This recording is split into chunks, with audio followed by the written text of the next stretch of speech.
ஆயுதெழுத்து நிகழ்ச்சிக்கு அன்போடு வரவேற்கின்றோம் நேர்களே. இது 2016 தேர்தல் ஆண்டுடைய முதல் மாதத்தில் இருக்கின்றோம். வானத்தை, தமிழகத்தின் வானத்தை தேர்தல் மேகங்கள் மிக தெளிவாக சூழத் தொடங்கிவிட்டன. கூட்டணி, யாரோடு யார் கூட்டணி என்ற முடிவுகள்லாம் இன்னும் முழுமை பெறாத நிலையில, யார் மனசுல யாருன்னு தெரியாத ஒரு சூழ்நிலையில தேர்தல் வியூகங்களை ஒவ்வொரு கட்சியும் வகுக்க தொடங்கிவிட்டது. களத்தில் குதித்து விட்டது ஆளும் கட்சி. நமக்கு நாமே பயணத்தை மீண்டும் தொடர்கிறார் மு.க. ஸ்டாலின். 4.5 ஆண்டுகால சாதனைகளை விளக்குகின்றோம், பேரணி நடத்துகின்றோம் என்று இன்று முதல் அதிமுக தேர்தல் பிரச்சாரத்தை துவக்கி இருக்கிறது. பல்வேறு யூகங்களை வகுக்கக்கூடிய கூட்டங்களுக்கும் ஏற்பாடு செய்திருக்கிறது. இன்னொரு பக்கம் எதிர்க்கட்சிகள் பல்வேறு குற்றச்சாட்டுகளை வலியுறுத்தி, சமீபத்தில் பெய்த மழை, அதை அரசு கையாண்ட விதம், இதையெல்லாம் குற்றம் சாட்டி போராட்டங்களும் பல்வேறு குற்றச்சாட்டுகளையும் வைத்து வருகிறார்கள். அதிமுக 5 ஆண்டு காலத்தில் மிகப்பெரிய சாதனைகளை படைத்திருக்கின்றோம், இதோ இந்த சாதனைகளோடு பேரணியாய் உங்கள் முன் வருகின்றோம் என்று பட்டியலிட்டு வருகிறது. உண்மையிலேயே இந்த 5 ஆண்டுகளில் சாதனைகள் குறிப்பிடத்தகுந்த அளவுக்கு நடந்திருக்கிறதா? ஆட்சிக்கு எதிரான ஒரு மனநிலை, ஆன்டி இன்கம்பன்சி என்பது கடந்த தேர்தல்களில், அதற்கு முந்தைய பருவங்களில் இருந்தது போல இந்த தருணத்தில் இருக்கிறதா? அதை விட அதிகமாக இருக்கிறதா, குறைவாக இருக்கிறதா? பல கேள்விகள் எழுந்திருக்கின்றன. அதிமுகவுடைய சாதனை பேரணி உண்மையா, மிகைப்படுத்தலாம்? விவாதிப்போம் இன்றைய ஆயுதெழுத்து நிகழ்ச்சியில். இந்த நிகழ்ச்சியில் நம்முடைய இணைகிறார்கள் திராவிட முன்னேற்ற கழகத்துடைய செய்தி தொடர்பாளர் வழக்கறிஞர் சரவணன் அவர்கள் நிகழ்ச்சியில் இணைகிறார். அவரை அன்போடு வரவேற்கின்றோம். தமிழ்நாடு காங்கிரஸ் கட்சியுடைய ஊடக பிரிவு தலைவர் திரு கோபண்ணா அவர்கள் இணைகிறார். அவரை அன்போடு வரவேற்கின்றோம். அரசியல் விமர்சகர் டாக்டர் சுமன் சி ராமன் அவர்கள் இணைகிறார். அவரையும் அன்போடு வரவேற்கின்றோம். இன்னும் சற்று நேரத்தில் நம்முடைய இணைய இருக்கிறார் திரு மாஃபா பாண்டியராஜன், அதிமுக ஆதரவு சட்டமன்ற உறுப்பினர். என்னுடைய முதல் கேள்வி திரு சுமன் சி ராமன் அவர்களுக்கு. சாதனை விளக்க பேரணி அப்படின்னு களத்தில் இறங்கி இருக்கிறது அதிமுக. இன்னும் கூட்டணி குறித்த ஒரு தெளிவு இல்ல, ஆளுங்கட்சியே கூட்டணி வைக்குமா வைக்காதாங்கிற ஒரு தெளிவு இல்ல. களத்துக்கு களம், தேர்தலுக்கு தேர்தல், வியூகம் மாறும்னு சூசகமா சில விஷயங்களை சொல்லியிருக்காங்க. இந்த நிலையில இந்த ஒரு சாதனை விளக்க பேரணியை எப்படி பார்ப்பது? மற்ற கட்சிகள் இன்னும் களத்துக்கு வராத ஒரு சூழ்நிலையில, நிறைய கட்சிகள் இன்னும் அதிகாரப்பூர்வமா களத்துக்கு வராத ஒரு சூழ்நிலையில, ஒரு கம்ஃபர்டபிளான ஒரு சூழ்நிலையில ஆரம்பிக்கக்கூடிய சாதனை விளக்கமா பார்க்கிறதா, அல்ல ஒரு ஆன்டி இன்கம்பன்சி, குறிப்பா சமீபத்தில் பெய்த மழை, பல்வேறு காரணங்கள், ஒரு ஆன்டி இன்கம்பன்சி, ஆட்சிக்கு எதிரான மனநிலை இருப்பதனால டேமேஜை கண்ட்ரோல் பண்றதுக்காக விரைவிலேயே முதல்லயே களத்துல அவர்கள் குதித்திருப்பதா பார்க்கிறீங்களா? இந்த நேரம், இந்த சாதனை விளக்க பேரணி, இந்த தலைப்பு, விஷயங்கள் எல்லாத்திலுமே எப்படி பார்க்கிறீங்க? இல்ல, முதல்ல இவங்க தான் முதல்ல குதிச்சிருக்காங்கிறதே நான் ஏத்துக்க மாட்டேன். ஏன்னா கிட்டத்தட்ட ஒரு 4 மாத காலமாகவே திரு மு.க. ஸ்டாலின் அவருடைய நமக்கு நாமே பயணமே தேர்தல் நோக்கி போற அந்த பயணம் தான் அது. சோ அதுல அந்த மாதிரி திமுக தொடர்ந்து செய்ய தொடங்கிய பிறகு அதிமுக தரப்புல 2 பிரச்சனைகள். ஒன்னு இந்த வெள்ளத்துல அந்த immediate aftermath of the flood, அதுக்கப்புறம் ஓரளவுக்கு சுதாரிச்சுட்டாங்க, நிவாரண பணிகள் ஏதோ நடந்துட்டு இருக்குன்னு வைங்க. ஆனா அந்த முதல்ல அந்த 2-3 நாள்ல மக்களிடையே ஏற்பட்ட அந்த கோபத்தை எப்படியாவது சரி கட்ட வேண்டும் அப்படிங்கிற ஒரு நிர்பந்தம் இருக்கிறது. 2வது, மற்ற கட்சிகள், மக்கள் நல கூட்டணியும் ஓரளவுக்கு ஆல்மோஸ்ட் டெய்லி செய்தியில ஏதாவது ஒரு நியூஸ் வருது, ஒரு ரிலீஸ் வருது, அவங்களும் செய்யறாங்க. இவங்களும் திமுகவும் ஆக்டிவா நமக்கு நாமே போயிட்டு இருக்கும் பொழுது, அதிமுக ஆளும் கட்சியாக இருந்துகிட்டு பெரிய அளவுல மக்களை சந்திக்கிறதுக்கு எந்த ஒரு முயற்சியும் எடுக்காத போது, இந்த நெகட்டிவ் ஆன்டி இன்கம்பன்சி ஒரு 4 மாதத்துக்கு முன்னாடி ஆன்டி இன்கம்பன்சி பெரிய அளவுல இருக்கான்னு கேட்டிருந்தீங்கன்னா இல்லன்னு தான் சொல்லணும். ஆனால் இந்த வெள்ளத்துக்கு பிறகு ஒரு ஆன்டி இன்கம்பன்சி ஓரளவுக்கு உருவாகி இருக்கிறது. அவர்கள் என்ன நினைக்கலாம், இந்த உருவான ஆன்டி இன்கம்பன்சியை நாங்கள் சரி செய்ய வேண்டும், அதற்காக இந்த கேம்பெயின்ல நம்ம இப்ப இறங்கலாம். 2வது மிகப்பெரிய ஒரு பிரச்சனையே அதிமுக பொறுத்த வரைக்கும் மக்களிடையே அந்த கம்யூனிகேஷன் சேனல். ஏன்னா யாருமே பெரிய அளவில் ஒரு பொதுக்கூட்டங்கள் முன்னாடி ஓரளவுக்கு நடந்துட்டு இருந்தே தவிர, அதை தவிர வேற எந்த ஒரு சேனலையும் அவங்க யூஸ் பண்ணி பெருசாக ப்ராபகேட் பண்ணல. சோ அதையும் ஓரளவுக்கு சரிதட்ட வேண்டும் அப்படிங்கறதுக்காக இந்த 2 காரணங்கள் தான். ஒன்று, ஆன்டி இன்கம்பன்சி கொஞ்சம் முன்னாடி இருந்ததை விட கொஞ்சம் அதிகமா இருக்கு, அதை எப்படி இது பண்ணணும், நெகேட் பண்ணணும் அப்படிங்கிற ஒரு காரணம். 2வது கம்யூனிகேஷன் சேனல் மக்களோட இப்ப தொடங்கினாக்க எப்படி 4 மாசம் தான் இருக்கு. இந்த 4 மாத காலத்துக்குள்ள அந்த tempo buildup peaking at the right டைம்னு சொல்லுவாங்க. நம்ம ஒரு விளையாட்டு விளையாடும் போது சொல்லுவாங்க, அந்த கரெக்டான டைம்ல நீங்க பீக் பண்றது தான் முக்கியம். முன்கூட்டியே 3, 4, 5 மாதங்களுக்கு முன்பாயே பீக் பாப்புலாரிட்டி வந்துருச்சுனாக்க தேர்தல் டைம்ல இறங்குறதுக்கான வாய்ப்பு இருக்கு. சோ இப்ப மெதுவா ஆரம்பிச்சு அவங்க பில்டப் பண்றாங்க. அதுல எந்த தப்பும் கிடையாது. நான் திரு சரவணன் அவர்கள்ட்ட கேட்க வரும்போது இந்த 4.5 ஆண்டுகள்ல ஒரு 4.25 ஆண்டுல நாங்க நிறைய சாதனைகள் புரிஞ்சிருக்கிறோம் அப்படிங்கிறாங்க. நிச்சயமா அதுல உங்களுக்கு நிறைய மாற்று கருத்துகள் இருக்கும். ஆனா சாதனை ஏதும் இல்லை அப்படின்னு சொல்ல முடியுமா? எதுவுமே இல்ல, முழுமையா அது ஒரு பூஜ்யம் தான் அப்படிங்கிற ரீதியில தான் திமுக மேடைகள்ல குரல் கேட்கிறது. நீங்களே பாராட்டிய அம்மா உணவகம், காவிரி இறுதி தீர்ப்பு கெசட் ஆனது, முல்லை பெரியார் தீர்ப்பு அப்படின்னு இந்த லாரல்ஸும் அவங்க சுட்டி காட்டி இது எங்களுடைய சாதனைகள் சொல்றதுக்கான ப்ராக்ரஸும் வைத்திருப்பதா நீங்க கருதலையா? அது இந்த 4.5 ஆண்டு காலத்துல சாதனைகள் இல்லைங்க, வேதனைகள் தான் மிஞ்சி இருக்கிறது. இந்த வேதனைகளின் உச்ச கட்டம் தான் நம்ம வெள்ள பாதிப்புல ஏற்பட்ட இது சம்பரம்பாக்கம் ஏரியை திறந்து விட்டது. அதோடு மட்டுமல்லாமல் அந்த வெள்ள நிவாரணத்துல குளறுபடி செய்தது. சரியான நேரத்துல இந்த மத்திய படைகளை ஒரு கூப்பிடாம பண்ணி மக்களை ஒரு அப்படியே ஒரு சிக்கல்ல ஆழ்த்தி இருக்கிறார்கள். அதோடு மட்டுமல்லாமல் பாத்தீங்கன்னா இந்த 4.5 ஆண்டு காலத்துல கேட்டீங்க இந்த அரசாங்கம் என்ன பண்ணி இருக்கிறது. 4.5 இதுல 110 விதியின் கீழே வெறும் அறிவிப்புகள். இது ஒரு அறிவிப்பு அரசாங்கமாக மட்டுமே இருந்திருக்கிறது. எந்த விதமான ஒரு முன்னேற்ற திட்டங்களோ இல்ல எந்த விதமான ஒரு ஆக்கப்பூர்வமான திட்டமோ கூட இல்ல. அதாவது ஒரு மின்மிகை மாநிலம் ஆக்கிட்டா. அதாவது ஆட்சிக்கு வரும்போது என்ன சொன்னாங்கன்னா, சட்டசபையில ஃபர்ஸ்ட் பாத்தீங்கன்னா செல்வி ஜெயலலிதா என்ன சொன்னாங்கன்னா, நான் வந்த உடனே திருடர்கள்லாம் ஆந்திராவுக்கு ஓடி போயிடுவாங்க, 3 மாதத்துல தமிழ்நாட்டை மின்மிகை மாநிலமாக்குறேன் அப்படின்னு சொல்லி சொன்னாங்க. நம்ம 4.5 ஆண்டு காலம் ஆயிடுச்சு. மின் வெட்டு குறைவது வேறு, மின்மிகை மாநிலமாக மாற்றுவது வேறு. இந்த மின்மிகை மாநிலமா எப்படி மாத்துறாங்க அப்படின்னா, அதிகபட்சமான பணத்தை கொடுத்து வெளியாரிடமிருந்து தனியாரிடமிருந்து கரண்ட வாங்கி அதுலயும் ஒரு ஊழல். இது ஒரு ஊழல் நிறைந்த ஆட்சியாக இருக்கிற மாநிலமா தமிழ்நாடு இன்னும் மாறிடலனாலும் கூட தமிழ்நாட்டுல கடந்த தேர்தல்ல மிக முக்கிய பிரச்சனையா அந்த மின்வெட்டு இன்னைக்கு ஒரு இஷ்யூவா இல்ல, ஒரு போல் இஷ்யூவா இல்ல, ஒரு போல் இஷ்யூவா இல்ல. ஏன் அப்படின்னா அந்த பிரச்சனை தீர்க்கப்படவில்லை. அது வேறொரு விதமாக ஒரு பெரிய பூதாகரமாக உருவெடுத்திருக்கிறது. ஏனென்றால் அதில் ஏற்படுத்தப்படக்கூடிய ஊழல், அதனால் தமிழகத்துக்கு ஏற்பட்டிருக்கக்கூடிய கடன் சுமை, அந்த டான்ஜெட் என்ற கம்பெனி இப்ப ஒரு எவ்வளவு பெரிய கடன்ல மூழ்கி இருக்கு. எப்பவுமே ஒரு ரோபஸ்டா கடன் இல்லாத ஒரு சௌகரியமான நிறுவனமா இன்னைக்கும் இல்ல. 10,000 கோடி கடனுக்கும் 1.5 லட்சம் ரூபாய் கோடி கடனுக்கும் நிறைய வித்தியாசங்கள் இருக்கு இல்லையா? அந்த கடன் யாருடைய தலையிலே விடுகிறது? தமிழக மக்களின் தலையிலே அளவா விடுகிறது. அதைதானே நம்ம பார்க்கணும். அதாவது இப்போ ஒரு நீங்க அம்மா திட்டம், அம்மா உணவகங்கிறது இந்த பிரச்சனை ஏற்பட்ட போது திமுகவும் கையாண்ட ஒரு விதம். அது எதுவா இருந்தாலும் அது it should have been a temporary solution. நீங்க 5 ஆண்டு காலமும் புதுசா எந்த திட்டத்தையுமே தொடங்காம நான் வெறும் தனியாரிடமிருந்து கடன் இதே எலக்ட்ரிசிட்டியை அதிக விலைக்கு வாங்கி அதுக்கும் ஒரு ஊழல் சேனலுக்கு அதுக்கும் ஒரு வழி விட்டுட்டு நான் மின்மிகை மாநிலமான்னு சொல்றதுல என்ன பெருமை இருக்கிறது? சொல்றதுக்கு எங்க இருக்கீங்க? அதானி குழுமத்தோடு போட்டதுல ஊழல், உச்ச நீதிமன்றத்துல உயர்நீதிமன்றத்துல வழக்கு இருக்கிறது. 1 லட்சம் கோடி ரூபாய்க்கு ஊழல் நடந்திருக்கிறதாக அதுல சொல்லியிருக்காங்க. எங்க சொல்லிருக்காங்க? உயர்நீதிமன்றத்துல வழக்கு நிலுவையில இருக்கிறது.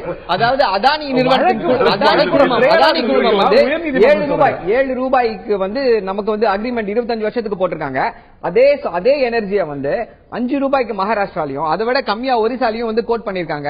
சோ இதுல இருந்தே கம்பேர் பண்ணி பார்த்ததுல இருந்தே தெரியலையா உங்களுக்கு ஒரு அப்பட்டமான ஊழல் நடந்திருக்கிறது என்று?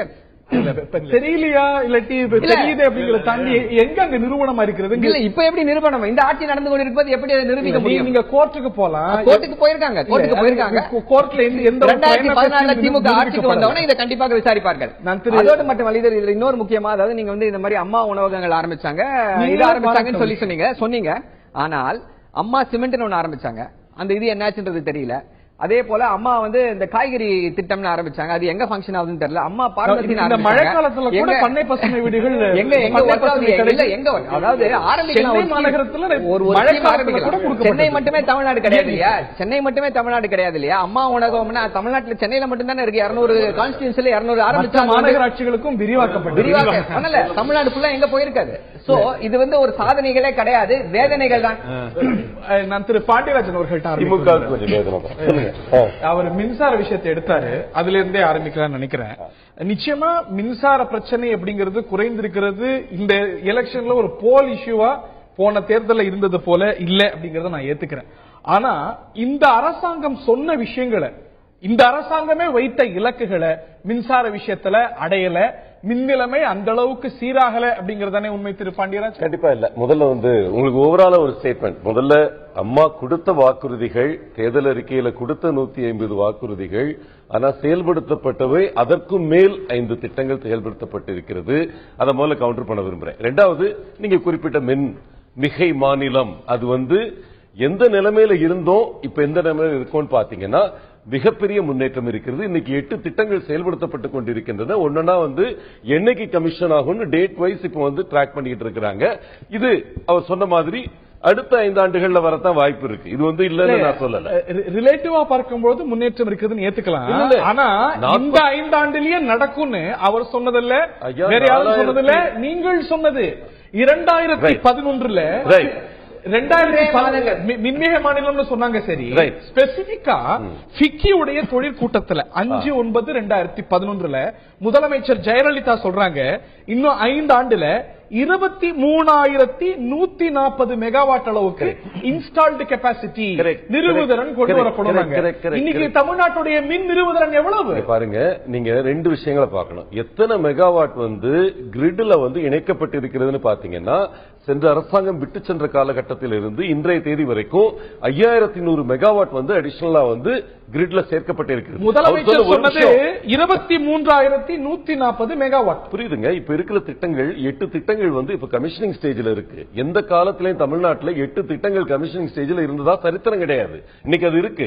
ஆனா அது கமிஷனிங்ல இருந்து ஏன்னா பலது 2011 12லயே வந்திருக்கக்கூடிய வாய்ப்புள்ள திட்டங்கள் திமுக அரசாங்கம் மட்டும் அதை முறையா செயல்படுத்தி இருந்தாங்கன்னா 2010-11 வந்திருக்கக்கூடிய திட்டங்கள் அது பல காரணங்களுக்காக டிலே ஆயிருந்ததை அதை சரி செய்து அந்த திட்டங்களை சீர்படுத்தி சீரமைத்து கொண்டு இன்னைக்கு கமிஷனிங் ஸ்டேஜ்ல இருக்கு.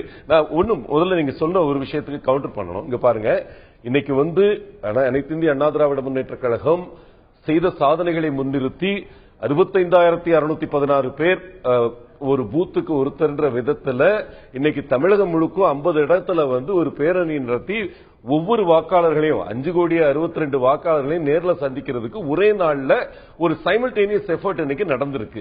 இது வரலாறு காணாத சிறப்பு பேரணிகள், எந்த கட்சியும் செய்ய முடியாத ஒரு விஷயம் இன்னைக்கு நடந்திருக்கு. இல்ல, நீங்க செய்த விஷயங்கள், இந்த சாதனைகள் அப்படிங்கிற விஷயங்களை பத்தி தான் நம்ம விவாதிக்கிறோம். நீங்க சொல்றது நீங்கள் சொன்னதுலயே நீங்க மின்சாரத்தை பத்தி பேசிட்டு இருக்கோம். ஒவ்வொரு விஷயமா பேசுறோம். மேஜர் இஷ்யூஸ் நம்ம கவர் பண்ணலாம். மின்சாரத்திலேயே உங்களுடைய தேர்தல் அறிக்கையில 2011 தேர்தல் அறிக்கையில 2013க்குள்ள 3000 மெகாவாட் சூரிய மின்சாரத்தை கொண்டு வருவோம். சோலார் பாலிசியில இன்னும் அதிகமா சொன்னீங்க, 12 கொண்டு வந்தல. இன்னைக்கு 300-400 மெகாவாட் வரதுக்கே சிக்கலா இருக்கு. இங்க பாருங்க, 300-400 மெகாவாட் சரிதான். ஆனா அதே நேரத்தில் இப்ப செயல்படுத்தப்பட்டுக் கொண்டிருக்கும் சோலார் திட்டங்கள் இந்த குளோபல் இன்வெஸ்டர்ஸ் மீட்ல 10,000 கோடிக்கு மேல் அந்த முதலீடுகள் வந்திருக்கின்றன. அவர் சொன்ன அதானியை பத்தி நான் வன்மையா கண்டிக்கிறேன். அதுல ஊழல் இருக்குன்னு இன்னைக்கு அவங்க கோர்ட்டு கூட அதுல போகல. அதானியை பொறுத்த வரைக்கும் உலகத்திலே பெரிய சோலார் பவர் பிளான்ட் இன்று தமிழகத்தில் ஒரு பிற்படுத்தப்பட்ட பகுதியான கமுதி ஏரியால இன்னைக்கு வந்துகிட்டு இருக்கு.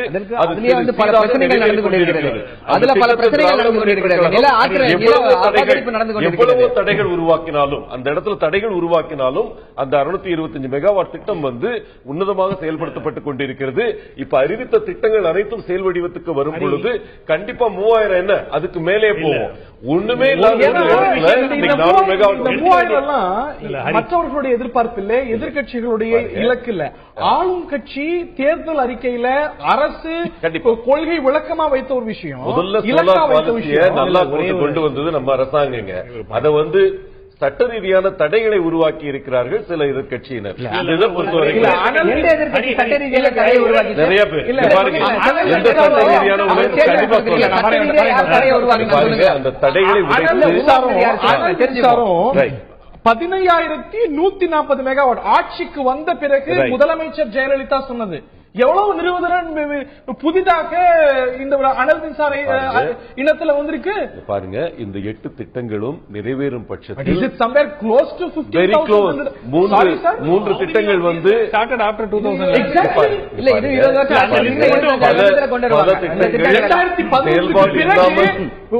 தொடக்கப்பட்ட அனல் மின்சார திட்டம் இவங்க வாங்கினதுக்கு மேல நாங்க பிரைவேட்ல வாங்கலங்க. திமுக அரசாங்கத்துல போட்ட அந்த கமிட்மெண்ட் படி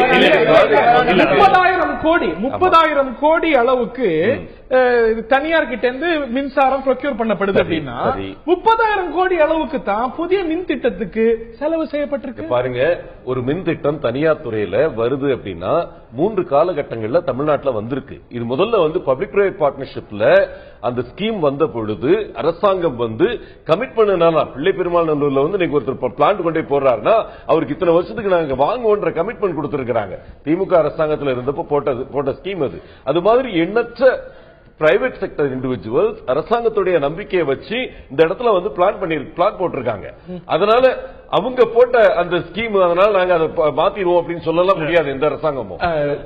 சுருக்கமான ரிபேட்டல் ரொம்ப சுருக்கமா 2 விஷயம். ஒன்னு வந்து மின் திட்டங்களை பொறுத்த வரைக்கும் எதிர்பார்த்த அளவிற்கு அரசு செயல்பட்டு இருக்கிறதா அப்படின்னு கேட்டா நிச்சயமா இல்ல. அதுக்கு 2 காரணம். மிக முக்கியமா ஒரு காரணம், ஏற்கனவே நடைமுறையில் அதாவது ஸ்டார்ட் பண்ண ப்ராஜெக்ட்ஸ் வந்து இந்த அரசு வந்து தீர்த்து வச்சிருக்காங்க, ஓரளவுக்கு கம்ப்ளீஷனுக்கு கொண்டு வரதுக்கான முயற்சிகள் எடுத்திருக்காங்க, எக்ஸ்பெடிஷன் பண்ணிருக்காங்க. இல்ல ஒரு நிமிஷம். ஆனால் ஃபியூச்சரிஸ்டிக் பிளானிங் இதே பிரச்சனை ஏன் உங்களுக்கு இன்னைக்கு மின் மிகை அப்படிங்கிற வார்த்தை வருதுன்னாக்கா, உங்களுக்கு டிமாண்ட் கெபாசிட்டி, நீங்க பழைய டேட்டா எடுத்து பாத்தீங்கன்னா ப்ரொஜெக்ஷன் வந்து இப்ப 15,000 மெகாவாட் நமக்கு தேவை இருந்திருக்கணும். ஆனால் பெரிய லெவல்ல தொழில்துறைகள் புதிதாக வந்து பெருசா ஒன்னும் வராத காரணத்தினால உங்களுக்கு டிமாண்ட் அதிகரிக்கல. டிமாண்ட் அதிகரிக்காதனால இந்த பழைய திட்டங்கள் எல்லாம் இப்போ செயல்படுத்தப்பட்டதனால் உங்களால சமாளிக்க முடியுதே தவிர பெரிய கெபாசிட்டி அடிஷன் கமென்சிங் ஆஃப்டர் 2011 பெரிய அளவு நடக்கல. திரு கோபால், உங்களுடைய முதற்கட்ட கருத்து அந்த இந்த ஒட்டுமொத்த தலைப்புல பிறகு ஒரு சிறிய இடைவெளி எடுக்க வேண்டியிருக்கிறது. உங்களுடைய முதற்கட்ட கருத்து கோபால்? இல்ல, முதல் கட்ட கருத்து, இப்போ தமிழ்நாடு தொலைநோக்கு திட்டம் 2023 வெளியிட்டப்போ முதலமைச்சர் ஜெயலலிதா அவர்கள் தமிழகத்தை முதன்மை மாநிலமாக ஆக்குவேன், தனிநபர் வருமானத்தை 6 மடங்காக உயர்த்துவேன் என்று வாக்குறுதி கொடுத்து நிறைய பேசியிருக்கார். அந்த வகையில தமிழகத்தின் முதன்மை மாநிலமாக ஆக்குவதற்கு பதிலாக வருமானத்திற்கு அதிகமான சொத்து சேர்த்த வழக்கில் முதலமைச்சர் பொறுப்பிலே இருக்கிறவர் இந்தியாவிலேயே ஒரு முதல் முறையாக நீதிமன்றத்தாலே தண்டிக்கப்பட்டு சிறையில் அடைக்கப்பட்டார். நீதிமன்றம் தண்டிக்கப்பட்டதும் சிறையில் அடைக்கப்பட்டதும் பிறகு விடுதலையானதும் நான் சொல்றேன். அதாவது ஒரு முதலமைச்சர் பதவியில் இருக்கிற போது நீதிமன்றத்துக்கு போனவர் நேரடியாக தண்டிக்கப்பட்டு சிறைக்கு போனார். அந்த வகையில முதன்மை மாநிலமாக அடுத்து பாத்தீங்கன்னா அதுல இன்னொன்னு கடன் சுமைன்னு வச்சுக்கிட்டீங்கன்னா தமிழ்நாடு அரசுக்கு 1,80,000 கோடி ரூபாய் கடன். பொதுத்துறை நிறுவனங்கள் பொதுத்துறை நிறுவனங்கள் தமிழ்நாடு எலக்ட்ரிசிட்டி போர்டு போன்ற பப்ளிக் செக்டர் அதெல்லாம் பாத்தீங்கன்னா எல்லாத்தையும் சேர்த்தோம்னா 4 லட்சம் கோடி ரூபாய் தமிழ்நாடு அரசுக்கு கடன் இருக்கு இன்னைக்கு.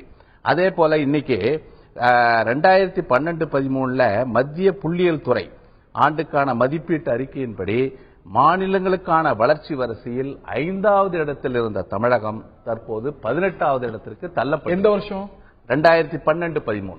அதுக்கப்புறம் 2013-14 வீழ்ச்சியிலிருந்து தமிழகம் மீண்டது. அடுத்து சொல்றேன். அதாவது அதே போல மின் கொள்முதல்ல நம்ம தேவை வந்து 13,500 மெகாவாட். ஆனா 10,000 மெகாவாட் கூட உற்பத்தி செய்யல. அதை அடுத்து அதான் நாங்கள் ஆட்சிக்கு வந்தால் 6 மாதங்கள்ல மின்வெட்டை நீக்குவோம்னு சொன்னாங்க. இன்னைக்கு வந்து ஒரு யூனிட் மின்சாரத்தை 12 ரூபாய்க்கு விலைக்கு ஆண்டுதோறும் 2,950 மில்லியன் யூனிட் வாங்கறதுனால மின்சார வாரியம் வந்து 5,212 கோடி செலவழிக்கிறாங்க. இந்த மின்சாரத்தை விற்பதன் மூலமாக மின் வாரியம் பெறும் வருமானம் 1,220 கோடி. இதுல நஷ்டம் வந்து 4,293 கோடி. இதனால ஒரு ஆண்டுக்கு 10,000 கோடி. இன்னைக்கு தமிழ்நாடு மின்சார வாரியம் 80,000 கோடி நஷ்டத்தில் இருக்கு. இன்னொன்னு, இந்த அதானி விஷயம் சொன்னாங்க. நான் கேட்கிறேன், 25 வருஷத்துக்கு 5,000 ஏக்கர் நிலம் கொடுத்து சூரிய சக்தி மின்சாரத்தை 7 ரூபாய் 1 பைசாவுக்கு அக்ரிமெண்ட் போட்டீங்க. அதே மத்திய பிரதேசத்துல இதே அதானி வந்து 6 ரூபாய் 4 பைசா கோட் பண்ணிருக்காங்க. அதை விட குறைவா 5 ரூபாய் 5 பைசா கோட் பண்ணிருக்காங்க. இதனால நமக்கு ஏற்படுகிற இழப்பு கிட்டத்தட்ட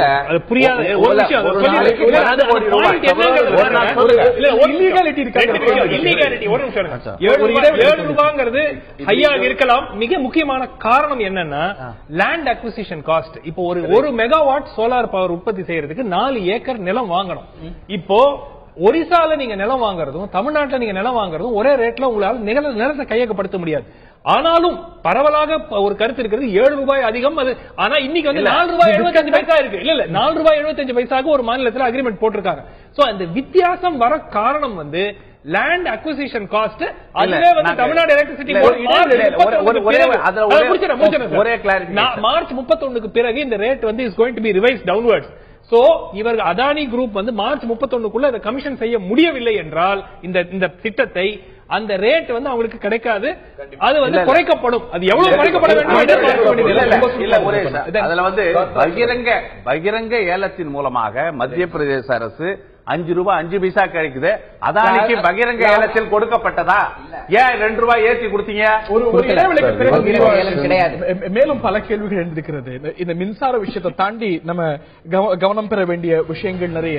இந்த 5 ஆண்டுல பல சாதனைகள் நடந்திருக்கிறது. ஆன்டி இன்கம்பன்சி உருவாகவில்லை அப்படிங்கிறது ஆளும் கட்சியுடைய பார்வை. இந்த சமீபத்திய மழை இந்த நிலைமையை மாற்றியிருக்கிறதா? Anti incumbency உருவாகியிருக்கிறதா? தேர்தல் களம் சூடுபிடிக்க தொடங்கி இருக்கிறது. அதிமுக சாதனை விளக்க பேரணி என களத்தில் இறங்கி இருக்கிறது. அதிமுகவுடைய முன்னணி நிர்வாகிகள் பங்கேற்கக்கூடிய சாதனை விளக்க பேரணி தமிழகம் முழுவதும் ஏற்பாடாக இருக்கிறது. பல்வேறு நகர்வுகளையும் ஆளும் கட்சி மேற்கொள்கிறது. இது பல கேள்விகளை எழுப்புகின்றன. அதிமுகவுடைய சாதனை விளக்க பேரணி உண்மையா மிகைப்படுத்தலா என்ற தலைப்பில் இந்த நிகழ்ச்சியில விவாதித்து வருகின்றோம். திரு கோபன் அவர்கள் சொன்ன இந்த விஷயத்தை உங்கள்கிட்ட இந்த பகுதியில் ஹைலைட் பண்ணணும்னு நினைக்கிறேன்.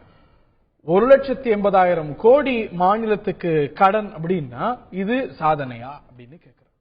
நீங்க வந்து முதல்ல எவ்வளவு கடன் ஒரு மாநிலம் வாங்கியிருக்குன்னு பார்க்கறதுனால எந்த அளவுக்கு பொருளாதார வளர்ச்சி இருக்குன்னு பார்க்கணும். முதல் முறையாக இந்த 5 வருடங்களில், அதாவது 2015-16 இப்ப நம்ம நடந்துகிட்டு இருக்க வருடத்தில் நாம வந்து நம்ம பொருளாதார வளர்ச்சி ஜிடிபின்னு சொல்றது வந்து 10 லட்சம் கோடியை தாண்ட போகிறது. முதல் முறையாக திமுக அரசாங்கத்தில் வந்து பொருளாதார நிலைமையில 3வது இடத்தில் இருந்த நாம் ஜிடிபியில நமக்கு முன்னால 2 ஸ்டேட் இருந்தது. இப்ப நமக்கு முன்னால இருக்கிறது மகாராஷ்டிரா மட்டும்தான். மகாராஷ்டிரா நம்மோட பெரிய மாநிலம், நம்ம விட தொழில் வளர்ச்சியில அதிகமா ரொம்ப நாள் அதிகமா இருந்த மாநிலம். அவங்க மட்டும்தான் நமக்கு முன்னால இருக்காங்க. தனிநபர் வருமானம் என்பது திமுக அரசாங்கத்துடைய கடைசி வருஷத்துல 56,000 ரூபாயாக ஒரு வருஷத்துல இருந்த நிலைமை மாறி இந்த வருஷம் வந்து 1,28,000 ரூபாயாக மாறி இருக்கு. பணவீக்கமும் அதுக்கேற்ற போல பணவீக்கம் கண்டிப்பா ஒரு மாதிரி இருக்கு. கடந்த 4 வருடங்கள்ல 5 வருஷத்துக்கு முன்னாடி நான் சொல்லிடுறேன். அந்த இன்ஃபிளேஷன் வந்து இன்ஃபிளேஷன் வந்து ஒரு நேஷனலா நீங்க பார்க்கணும். ஒரு ஸ்டேட் வைஸ் நீங்க பார்க்க முடியாது. நேஷனலா அந்த இன்ஃபிளேஷன் பாத்தீங்கன்னா கடந்த 5 வருடங்கள்ல காங்கிரஸ் கூட்டணி அரசாங்கத்தில் இருந்த இன்ஃபிளேஷனை விட இந்த 4.5 வருடங்கள் அந்த அதுக்கு முந்தின 5 வருஷம் எடுத்து பாத்தீங்கன்னா அந்த ஆவரேஜ் வந்து உங்களுக்கு 7-8% வந்தது. இந்த 5 வருஷத்துல ஆவரேஜ் 4-5% வந்திருக்கு. அதனால அந்த இன்ஃபிளேஷனாலதான் இந்த தனிநபர் வருமானம் வளர்ச்சி என்பது ஆதாரம் இல்லாத குற்றம். 2011 உங்களுடைய தேர்தல் அறிக்கையில 1 லட்சம் கோடி ரூபாய் கடனாளி மாநிலம் என்கின்ற தலைகுனிவிலிருந்து தமிழ்நாட்டை மீட்போம் அப்படின்னீங்க. 4.25 வருஷத்துல இன்னைக்கு 1,80,000 கோடி 1 லட்சம் கோடிங்கிற தலைகுனிவு நீங்க இன்னைக்கு 1,80,000 கோடி தாண்டி இருக்குன்னா இது தலைகுனிவா பெரும் தலைகுனிவா எப்படி பாருங்க. ஜிடிபி என்பது பொருளாதாரம் எவ்வளவு மொத்தம் அப்படி இருக்கிறத பார்த்துட்டு அதுக்கு மேல எவ்வளவு லோன் நீங்க வச்சு பார்க்கணும். திமுக அரசாங்கத்துடைய கடைசி வருஷத்துல 22.8% இருந்தது. இந்த சதவீதம்னா இப்ப நம்ம எவ்வளவு லோன் வாங்கியிருக்கோம். இப்ப அவங்க 1 லட்சம் கோடி லோன் வச்சுட்டு போயிருந்தாங்கன்னா அந்த அமௌண்ட் மொத்த பொருளாதாரத்துல எவ்வளவு பார்க்கணும். ஒரு 10,000 ரூபாய் ஜிஎஸ்டிபி ரேஷியோ சொல்றேன். கடன்ல ஜிஎஸ்டிபி எவ்வளவு அப்படின்னு அப்படி பார்த்தா தமிழ்நாட்டுல அது திமுக ஆட்சியோ அதிமுக ஆட்சியோ மாறி இருக்கிறதே தவிர 2% முன்னேறி பெரிய அளவு நீங்க விஷயம் இங்க பாருங்க. 2% இருந்து பெரிய விஷயங்க. 2% இருந்து ஒரு 50,000 கோடிக்கு சமம். நீங்க யோசிச்சு பார்க்க வேண்டியது 22.5% இருந்தத இவ்வளவு தேர்தல் 1 லட்சம் கோடி கடன் இருக்கு. இதை மாற்றுவோம் சொல்லிடுறேன். தமிழ்நாடு கடன் வாங்குறது தப்பு கிடையாது. அதாவது அளவுக்கு கடன் வாங்க வேண்டும். அது வந்து டெட் டு ஜிடிபி ரேஷியோ இன்னைக்கும் தமிழ்நாட்டுல மத்த மாநிலங்களோட கூட கம்பேர் பண்ணாக்க ஓரளவுக்கு பெங்கால்லாம் பார்க்கும்போது கண்ட்ரோல்ல தான் இருக்கு. கண்ட்ரோல்ல தான் இருந்துச்சு. அதாவது அளவுக்கு மீறி வந்து மாநிலமே மூழ்கிற ஸ்டேஜ், பல மாநிலங்கள் வந்து சம்பளம் கொடுக்கறதுக்கே பணம் இல்ல, கம்ப்ளீட்டா பேங்க் ஆகிற ஸ்டேட் எல்லாம் இருக்கு. அந்த மாதிரி எல்லாம் தமிழ்நாட்டுல அந்த நிலைமையில் இல்லை. சோ கடன் வாங்குவது என்ன கவலை என்னன்னா அந்த கடனை எப்படி நம்ம பயன்படுத்துறோம். அதாவது ஒரு இன்ஃப்ராஸ்ட்ரக்சர் திட்டங்கள், பல பாலங்களை போடுறோமா, இன்ஃப்ராஸ்ட்ரக்சர் ப்ராஜெக்ட் போடுறோமா, இல்ல இலவசங்களை கொடுத்து நம்ம பண்றோமா. கிட்டத்தட்ட 30,000 கோடி வந்து இலவசங்களை ஒவ்வொரு சில இலவசங்களை வந்து எல்லாரும் யாருமே எதிர்க்க மாட்டாங்க. பட் எல்லா இந்த கடன் வந்து ஒரு ப்ரொடக்டிவ் பர்பஸ்க்கு போகுதா இல்ல ஒரு ஃப்ரீபி டிஸ்ட்ரிபியூஷன்ல போகுதாங்கிறது தான் பிரச்சனையே தவிர கடன் வாங்குறது தப்பு கிடையாது. இலவசம் சொல்றோம். 20 லட்சம் மாணவர்களுக்கு லேப்டாப் வழங்கப்பட்டிருக்கு. இந்த மாதிரி நிறைய விஷயங்கள் நடந்திருக்கு. இதெல்லாம் புறந்தள்ளிட முடியாது. இதெல்லாமும் வேதனைன்னு சொல்லுவீங்க. கால்நடைகள் அதுல கூட வந்து அது வளர்ச்சி திட்டம் சொல்லுவேன், அது நல்ல திட்டம் கிடையாது. வெல்ஃபேர் மெஷர்னு நீங்க சொன்னா கூட விலையில்லா கால்நடைகள் இன்னைக்கு கொடுத்தது அவங்க வாழ்வாதாரத்தை உயர்த்தி இருக்கு. திருமண உதவி திட்டத்துக்கு 3 லட்சம் மேற்பட்ட பயனாளிகளுக்கு கொடுக்கப்பட்டிருக்கு. இவையெல்லாம் வேதனை பட்டியல தான் வைக்கிறீங்க. சமூக பாதுகாப்பு, அதாவது வந்து பாத்தீங்கன்னா நம்ம வந்து என்னதான் இருந்தாலும் நம்ம வந்து ஒரு சோசியலிஸ்ட் ஃபார்ம் ஆஃப் கவர்மெண்ட்ல இருக்கோம். அதாவது வந்து ஒடுக்கப்பட்ட மக்கள், தாழ்த்தப்பட்ட மக்களுடைய வந்து தேவைகளை, அவர்களுடைய இதை வந்து நம்ம வந்து டோட்டலா வந்து புறந்தள்ளிட முடியாது. ஆனால் அதே சமயம் பொருளாதார வளர்ச்சிக்காக நாம் என்ன செய்து கொண்டிருக்கிறோம் அதுன்றது ரொம்ப ரொம்ப முக்கியம். இப்போ நீங்க இவ்வளவு வந்து பல ஃபிகர்ஸ் வந்து சொன்னாங்க. ஜிடிபில வந்து இவ்வளவு ஆச்சுன்றாங்க. 1 லட்சம் கோடிக்கு வந்து 1,80,000 கோடிக்கு நீங்க கேட்ட கேள்விக்கு வந்து இது நல்ல வேலை அதோட வட்டின்னு சொல்லாம போனாரு. அது வரைக்கும் நான் சந்தோஷப்படுறேன். பாத்தீங்கன்னா வட்டியை பத்தி பேசணும், கண்டிப்பா பேசணும். திமுக அரசாங்கத்துல எவ்வளவு வட்டி இருந்தது, ஒரு நிமிஷம். புதுசா வந்து இந்த 5 வருட காலத்துல வந்து தமிழ்நாட்டிற்கு வந்திருக்கக்கூடிய இண்டஸ்ட்ரீஸ் என்ன, புதுசா தொடங்கப்பட்டிருக்கிற இன்ஃப்ராஸ்ட்ரக்சரல் ப்ராஜெக்ட் யமஹா தொடங்கப்பட்டிருக்கு சமீபத்தில். அதாவது பாத்தீங்கன்னா மதுரவாயல் திட்டத்தை வந்து டோட்டலா முடக்கி, அதாவது வந்து ஒரு திட்டத்தை முடக்குவதற்காக வழக்கு போட்ட ஒரே அரசு எதுன்னு பாத்தீங்கன்னா இந்த அதிமுக அரசு தான். சோ இது போல பாத்தீங்கன்னா நோக்கியா தொழிற்சாலை இருந்துச்சு. அந்த நோக்கியா தொழிற்சாலையை மூடி அதுக்கு மத்திய அரசு தமிழக அரசு என்ன செய்தது?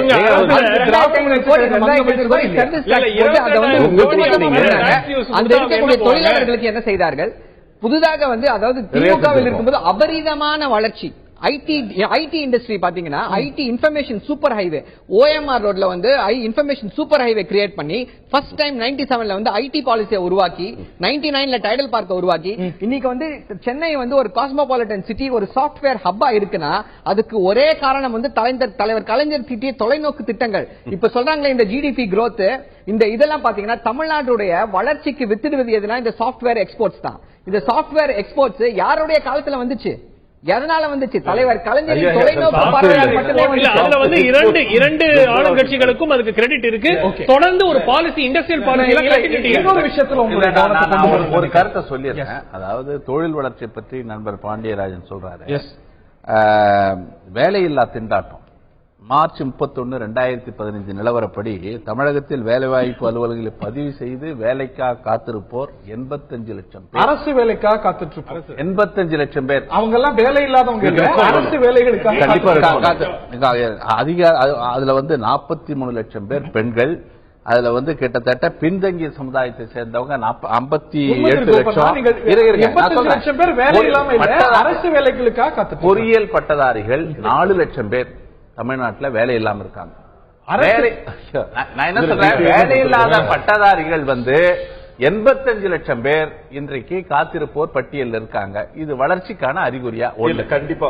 அது வந்து அவர் சொன்னதுல இந்த 85 லட்சம் பேர்ல பிரேக்கப் கொடுத்திருக்கிறாரு அமைச்சர். வந்து 65 லட்சம் எப்படி 85 லட்சம் ஆனதுக்கு காரணம் வந்து இன்னைக்கு ரெஜிஸ்ட்ரேஷன் வந்து எம்ப்ளாய்மெண்ட் எக்ஸ்சேஞ்சஸ்ல அந்த பையங்க 10ஆப்பு 12ஆப்பு படிச்சு வெளியே வர்றப்ப அவன் ஸ்கூல்ல போய் ரெஜிஸ்டர் பண்றான். இன்னைக்கு வந்து வேலைவாய்ப்பு அலுவலகத்தில் ரெஜிஸ்டர் ஆகாத மாணவர்களே இன்னைக்கு கிடையாது. அதுல வந்து 16 லட்சம் பேர். இந்த 75 லட்சம் பேர் புரிஞ்சுக்கோங்க. இந்த எம்ப்ளாய்மெண்ட் எக்ஸ்சேஞ்சோட மாடலே மாற்றியாச்சு. இந்த 4.5 வருஷத்துல வந்து they have become career centers. அது வந்து வேலை வாய்ப்புகளை உருவாக்கும் நிலையங்களாக உருமாற்றப்பட்டு விட்டன. அதுல இருக்கிற 85 லட்சம் பேர்ல 16 லட்சம் பேர் இன்னைக்கு மேற்படிப்பு நிலையங்கள்ல இருக்காங்க. அவங்க காலேஜ்ல படிச்சிட்டு இருக்காங்க. உங்களுடைய சாதனைகள் அப்படின்னு சொல்லும்போது 2011 அறிக்கையில சொன்னீங்க சிங்கப்பூர் போல சென்னை, மதுரை, திருச்சி, கோயம்புத்தூர் இங்கெல்லாம் மோனோ ரயில் ஓடும் அப்படின்னு. எங்க மோனோ ரயில்? பாருங்க, 5 வருஷம் ஆகுது. மோனோ ரயில், மெட்ரோ ரயில் இரண்டு திட்டங்களுடைய பாருங்க. மெட்ரோ ரயில மாற்று கருத்தே கிடையாது. அதுல இருக்கிற ஈக்விட்டியில 1/3 தமிழ்நாடு கவர்மெண்ட் ஈக்விட்டி, மறந்துடாதீங்க. அது தமிழ்நாடு கவர்மெண்ட் வந்து மத்திய ஐக்கிய முற்போக்கு கூட்டணி ஆட்சி காலத்துல திமுக ஆட்சி காலத்துல வந்த திட்டம். மெட்ரோ ரயிலை பத்தி முதல்ல பேசுனது புரட்சி தலைவி அம்மா. மெட்ரோ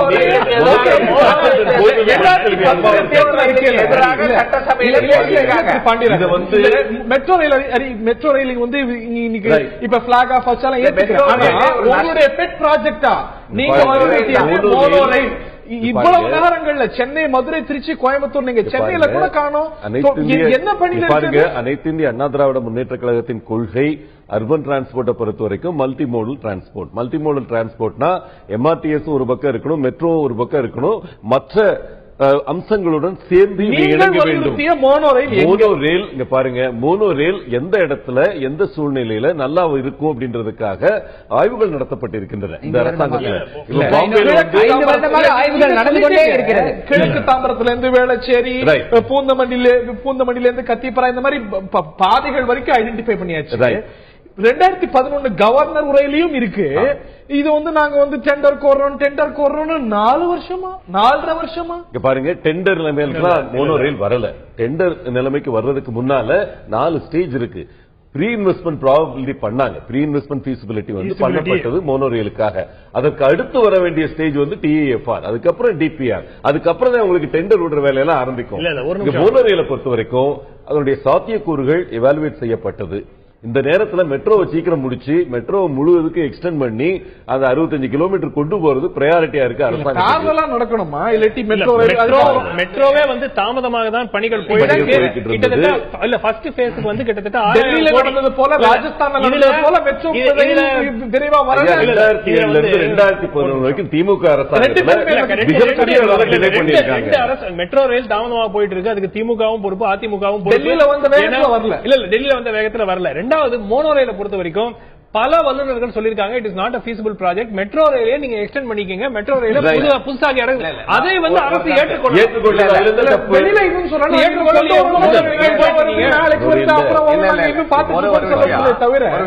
திமுக ஆட்சி காலத்துல மெட்ரோ ரயில் வந்த போது சட்டசபையில கடுமையாக எதிர்த்து மெட்ரோ ரயில் வந்து ஒரு லாபகரமான ஒரு திட்டம் கிடையாது, மோனோ ரயில் தான் சிறந்ததுன்னு பேசியிருக்காங்க. அதற்கு பிறகு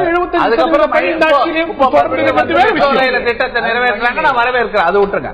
அடுத்தது முடக்கப்பட்ட தமிழ்நாட்டில் முடக்கப்பட்ட திட்டங்கள் வந்து பாத்தீங்கன்னா 4000 மெகாவாட் திறன் கொண்ட செய்யூர், அது வந்து 24,200 கோடி முதலீட்டுல அது முடக்கப்பட்டது. உடன்குடி முடக்கப்பட்டிருக்கு. நான் கேட்கிறேன், மத்திய அரசின் திட்டத்தை எதிர்த்து ஒரு மாநில அரசு வந்து நீதிமன்றத்தில் வழக்கு போட்டது.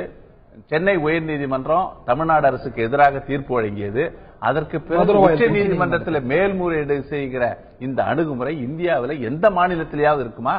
இந்த வெள்ளப்பா காலத்துல நான் பார்த்தேன், அந்த எந்த தூண்களும் இந்த வெள்ளப்பெருக்கை தடுக்கவில்லை. அது ஒரு ஓரமாக இருக்கிறது. ஒரு காழ்ப்புணர்ச்சி காரணமாக கடந்த ஆட்சி காலத்தில் நிறைவேற்றப்பட்ட அந்த உயர்மட்ட பறக்கும் சாலையை வந்து முடக்குவதற்கு 1800 கோடியில அன்றைய பாரத பிரதமர் அடிக்கல் நாட்டி தொடங்கப்பட்டு கிட்டத்தட்ட 30% பணிகள் 600 கோடி ரூபாய் செலவழிக்கப்பட்டு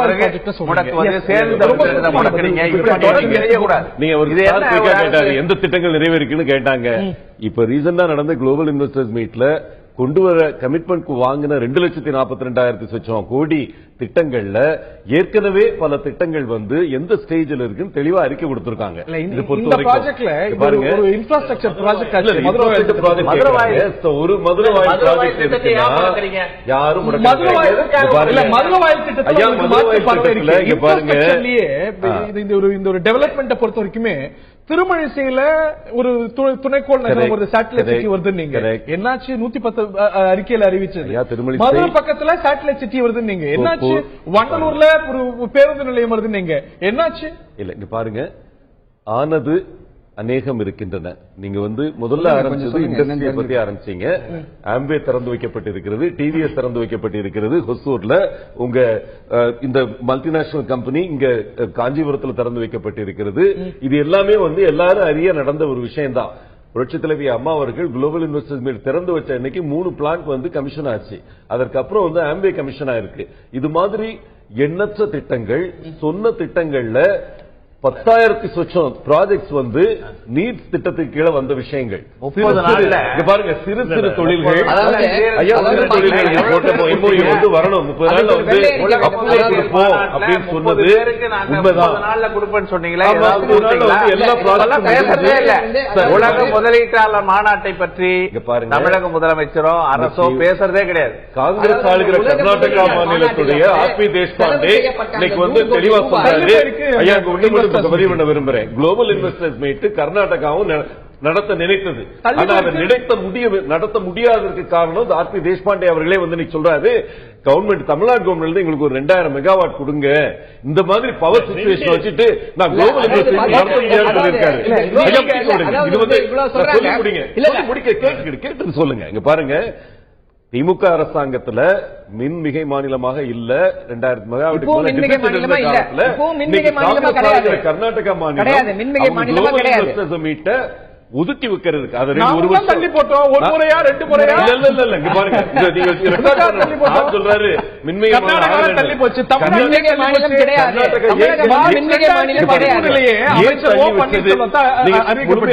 பாருங்க, தயவுசெய்து கேட்கணும். அந்த அரசாங்கம் எதுக்காக தள்ளி வச்சிருக்காங்கன்னா, தமிழ்நாடு எங்களுக்கு ஒரு 2000 மெகாவாட் கொடுத்து உதவினா நாங்க குளோபல் இன்வெஸ்ட் மீட் நடத்துவோங்கிறாங்க. பல்வேறு காரணங்களால் மாநிலத்தை பத்தி பேசுறாரு. ஒரே நிமிஷம் குளோபல் இன்வெஸ்டர்ஸ் மீட்டை பத்தி பேசினாங்க. அதாவது இந்த அரசாங்கம் ஆட்சிக்கு 4 வருடங்கள் ஆகிறது, 5வது வருடத்துல இருக்கும். இந்த 4 வருடத்துல இந்த குளோபல் இன்வெஸ்டர்ஸ் மீட்ல நாங்கள் 2 லட்சம் கோடி இன்வெஸ்ட்மெண்ட் கொண்டு மார்த்தட்டிக்கிற இந்த அரசாங்கம் 2011-12 இருந்து ஏன் இதை செய்யவில்லை? நல்லது செய்யவில்லை. 2015 ஏன் செய்யல? அது குளோபல் இன்வெஸ்டர்ஸ் மீட்ன்ற ஒரு ஜிமிக் வேண்டாம். அந்த ஜிமிக் இல்லாமலே நாங்க அதாவது ஒரு சின்ன உதாரணம் சொல்றேன் கேளுங்க.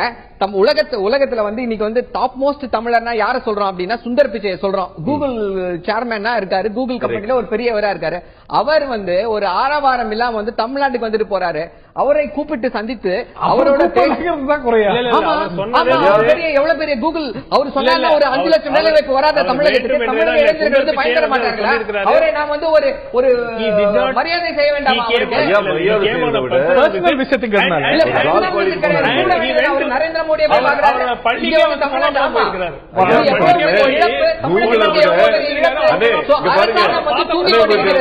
அரசாங்கத்திற்கு எதை பற்றியும் கவலை கிடையாது. ஸ்டிக்கர் ஒட்டினா போதும் அவங்களுக்கு. அப்படிப்பட்ட சூழ்நிலை தான் தமிழகத்தில் கொண்டிருக்கிறது. எல்லா இடத்திலும் ஸ்டிக்கர் ஒட்டினா போதும் அவங்களுக்கு. 2G போல நான் இருவற்றுமே கேட்கிற கேள்வி, 2G போல, சர்க்காரியா போல, சொத்து போல, சொத்து வழக்கு போல கான்கிரீட்டா இந்த அரசுக்கு பின்னடைவை கொடுக்கக்கூடிய ஒரு விஷயம் அப்படிங்கிறது இந்த ஒரு 5 ஆண்டுல அந்த அளவுக்கு அந்த மேக்னிடியூட்ல சொல்ல முடியுமா? என்ன நடந்திருக்கு இந்த ஆட்சியில? மக்களுக்கு வேதனை தானே மிஞ்சி கொண்டிருக்கிறது. என்ன ஏதாவது ஒரு முன்னேற்றம் ஏற்பட்டிருக்கிறது மக்களுக்கு? இதற்கு ஒரு செமிஃபைனல்ஸ் போல 2014 தேர்தல் நடந்து அதுல 44% வாக்குகளை இதே ஆட்சி பெற்றிருக்கிறது, இதே ஆளும் கட்சி பெற்றிருக்கிறது. 37 இல்ல நாடாளுமன்ற தேர்தல் களம் வேறு, சட்டமன்ற தேர்தல் கட்சி அவங்க எந்த கூட்டணி இல்லாம சந்திச்சாங்க. இல்ல அதுதான் சொல்றேன், அந்த களம் வேறு இந்த களம் வேறு. அப்படி கூட்டணி இல்லாம சந்திச்சவங்க தான் பொதுக்குழுல என்ன சொல்லிருக்காங்க, சூழலுக்கு ஏற்ப முடிவு செய்வேன்னு சொல்லிருக்காங்க. அது பலவித யூகங்களை கிளப்பி விட்டுருக்கு. ஏடிஎம்கேவோட பி டீம் ரொம்ப குஷியா இருக்காங்க, ரெடியா இருக்காங்க. மக்கள் நல கூட்டு இயக்கம்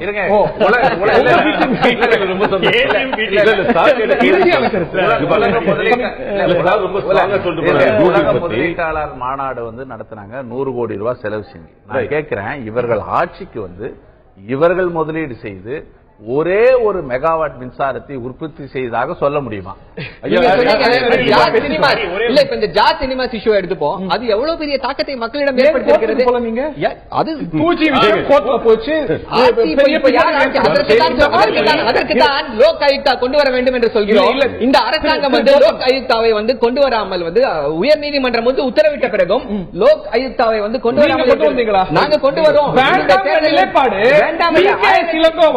1970 பில் நாடாளுமன்றத்தில் வருது. அது திமுகவின் நாடாளுமன்ற உறுப்பினர் ஆட்டோமேட்டிக்கா லோகாயுக்தா வரக்கூடாது. இந்திய நாடாளுமன்றத்தில் லோக்சபால பேசுறாங்க. 1974 வந்து லோகாயுக்தா போன்ற சட்டத்தை கொண்டு வந்தவர் தலைவர் கலைஞர். 1974 அதாவது வந்து சீஃப் மினிஸ்டர் வந்து அந்த ஆம்பிட்குள்ள வருவார்னு சொன்னதை வந்து எதிர்க்கட்சிகள் ஒத்துக்கல.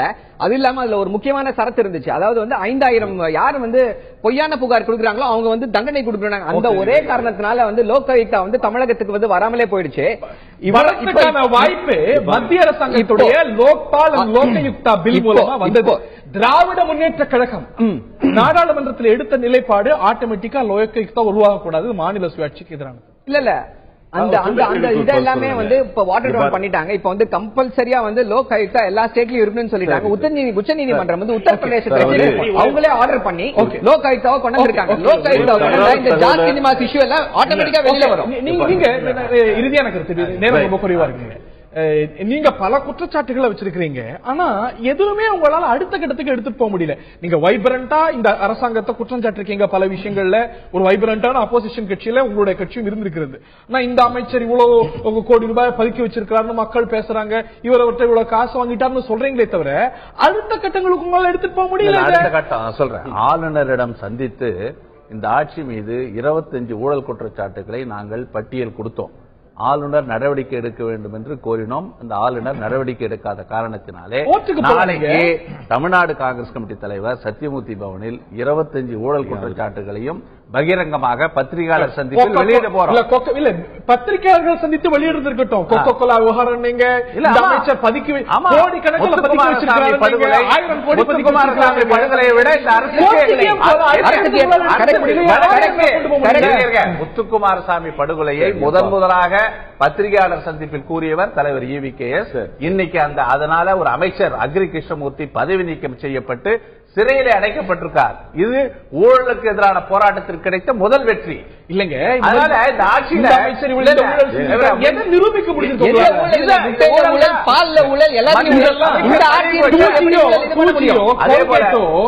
இந்த மாதிரியான விஷயங்கள் ஆட்சி நடந்துட்டு இருக்கும் போது கோர்ட்ல போய் அடுத்த கட்டத்தில் ஒதுக்கீடு ஊழல் சொன்னோம். அதற்கப்புறம் அந்த ஒப்பந்தத்தை ரத்து செய்தது தமிழக அரசு. இதை தாண்டி சொல்லுங்க. இப்போ இன்னைக்கு மதுவிலக்கு அப்படிங்கிற ஒரு விஷயம் தொடர்ந்து பல்வேறு கட்சிகள் வலியுறுத்தி இதுல வேற பொசிஷன் எடுத்த திமுகவும் மாறிடுச்சு. ஆனா இந்த அரசு அதுல ஒரு சின்ன நிலைப்பாடு மாற்றம் கூட செஞ்சிடல.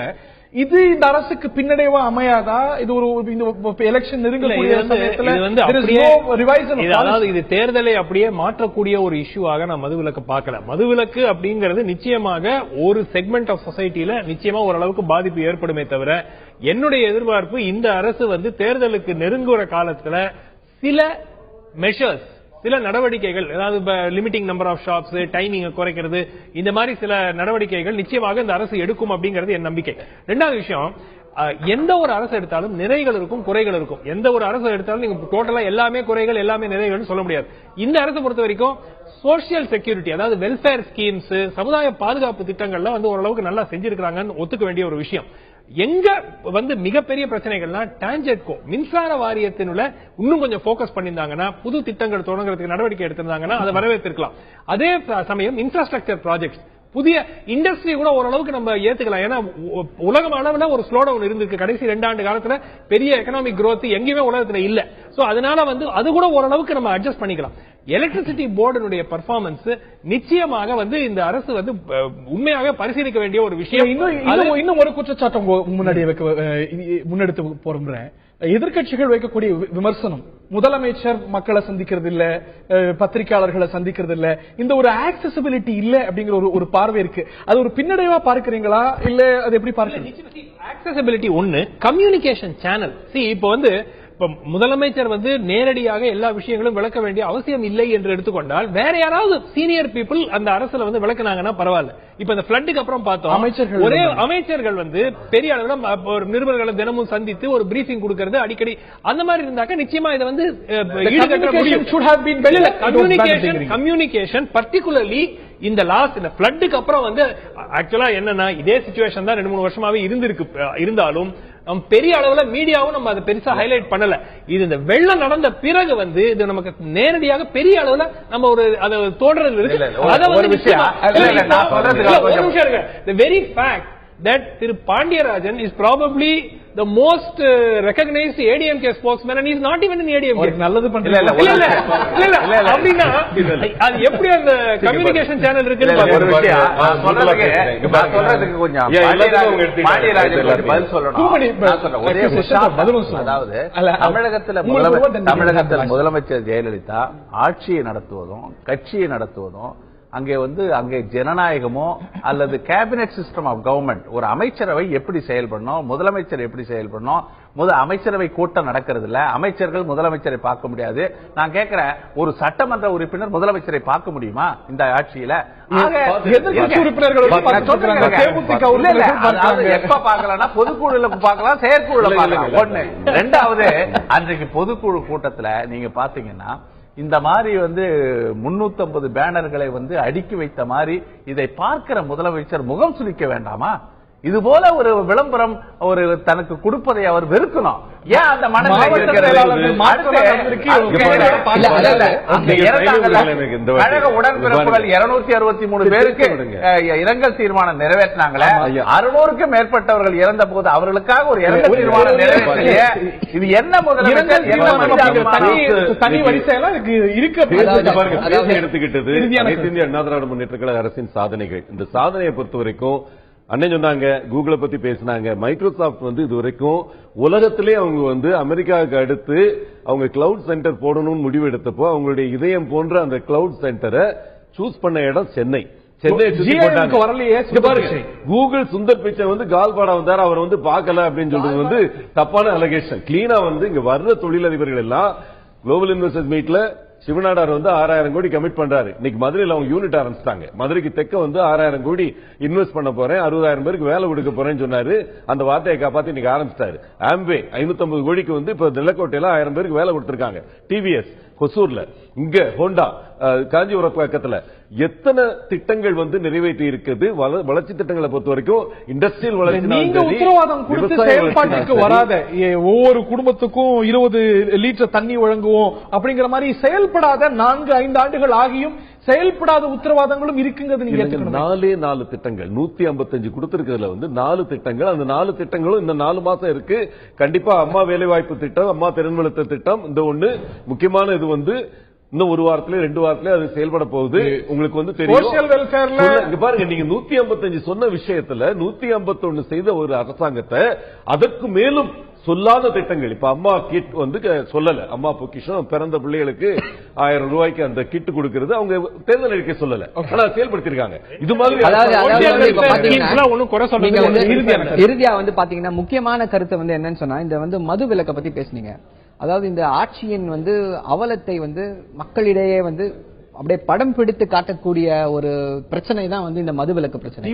அதாவது அனைவருமே அதிமுக ஆட்சியில பாத்தீங்கன்னா மதுவிலக்கை அமல்படுத்த வேண்டும் என்பது அனைவரின் அக்ராஸ் த பொலிட்டிக்கல் ஸ்பெக்ட்ரம் மதுவிலக்கை அமல்படுத்த வேண்டும்.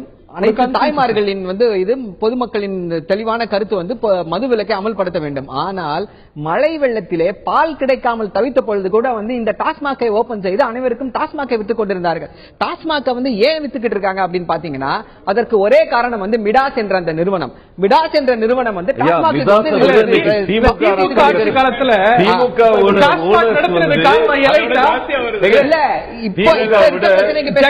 மழை வெள்ளத்தில் மூடுங்க. இப்ப மூடுங்க. மூடுங்க. இப்ப நீங்க மூடுங்க. நீங்க மூடுங்க. நாங்க மூடுங்கன்னு சொல்றோம் இல்லையா? மூடுங்கன்னு சொல்றோம். மூடுங்கன்னு சொல்றோம். மிடாஸ மூடுங்க. இல்ல சாரி டாஸ்மாக மூடுங்க. டிஆர் பாலுக்கும் திமுக அதிகமா ப்ரொக்யூர் பண்ண டிஸ்டிலரிஸுக்கும் தொடர்பு இல்ல. எல்ஐசிக்கும் திமுகவுக்கும் தொடர்பு இல்ல. மூடுங்கன்னு சொல்றோம். மூடுங்கன்னு சொல்றோம். டாஸ்மாக மூடுங்கன்றோம். என்ன moral right இருக்கு உங்களுக்கு? எதற்காக ஏன் அதாவது எப்படின்னா பால் கிடைக்காத அந்த தருணத்தில் கூட வந்து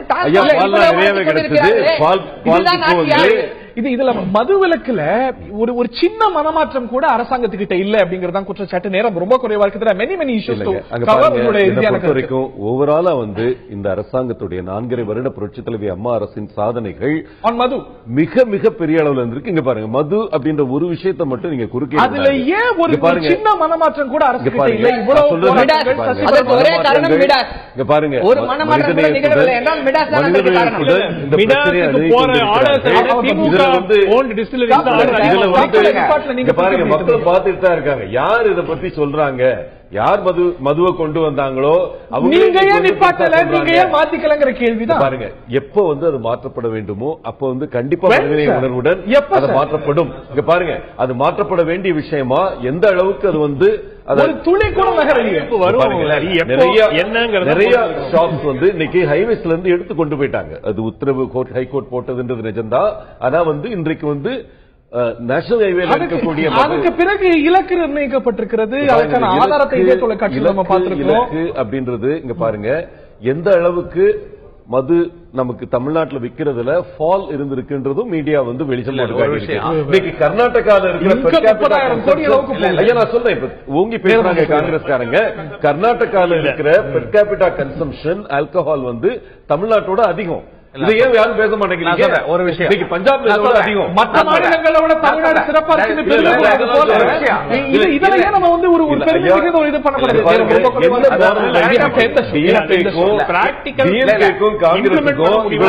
ஓங்கி பேசுறாங்க.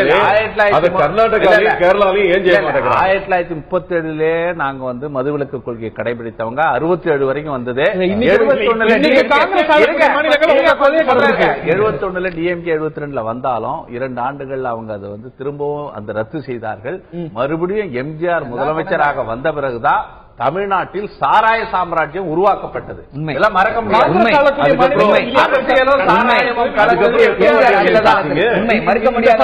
நிகழ்ச்சியை நிறைவு செய்தாக வேண்டும். இன்னும் பல விஷயங்கள் இருக்கிறது. 4.5 ஆண்டு கால ஆட்சி அதாவது செயல்பாடு அப்படின்னா 1 மணி நேர நிகழ்ச்சி நிச்சயம் பத்தாது. இந்த தருணத்தில் நாங்கள் சாதனை செய்திருக்கின்றோம் அப்படின்னு களத்தில் அதிமுக இறங்கி இருக்கிறது. சாதனையா அல்ல குறைபாடா வேதனையா என்பதை முடிவு செய்யக்கூடிய இடத்தில் மக்கள் இருக்கிறாங்க. மற்ற கட்சிகளும் களத்தில் இறங்கி இருக்கிறாங்க. ஏற்கனவே நமக்கு நாமே பயணத்தை தொடர்ந்து வரக்கூடிய திரு மு க ஸ்டாலின் அடுத்த கட்டத்தையும் செய்து வருகிறார். ஆக தேர்தல் பரபரப்பு கூடியிருக்கிறது. தேர்தல் ஜுரம் தமிழ்நாட்டை பிடித்திருக்கிறது என்பது மட்டும் தெளிவாக தெரிகிறது. இப்ப நம்ம பேசின விஷயங்கள் இன்னும் ஆட்சியுடைய செயல்பாடு இன்னும் வெவ்வேறு கட்டங்கள்ல விரிவா பேசக்கூடிய விஷயங்களா இன்னும் சில மாதங்கள்ல இருக்க போகிறது. நிகழ்ச்சியில் பங்கு பெற்ற விருந்தினர்கள் அனைவருக்கும் பார்த்த நேர்களுக்கும் நன்றி.